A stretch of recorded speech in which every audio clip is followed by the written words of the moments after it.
आयुष्य जगत असताना मध्येच जाणवतं की आपण जी भगवद्गीता वाचली, अभ्यासली, त्याचा खरंच आयुष्यात किती मोठा रोल आहे आणि किती मदत होते. अटॅचमेंट कोणत्याही वस्तूशी, माणसाशी, पदाशी, जागेशी किती दुःखदायक असू शकते हे कधी कधी बघायला मिळतं.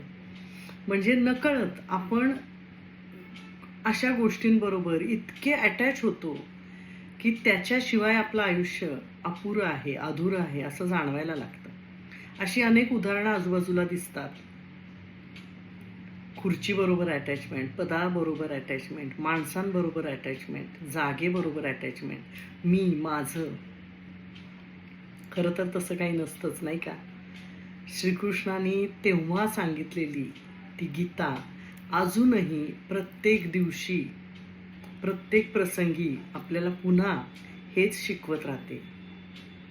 अटॅचमेंट हे सगळ्या दुःखांचं कारण आहे, मूळ आहे.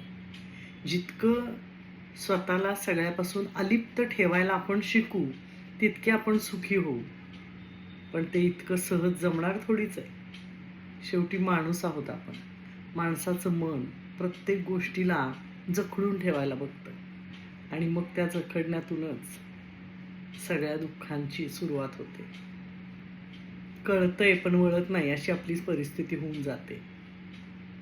बघूया तरी प्रयत्न करून आपल्या मनाची अलिप्तता आपल्याला जपता येते का?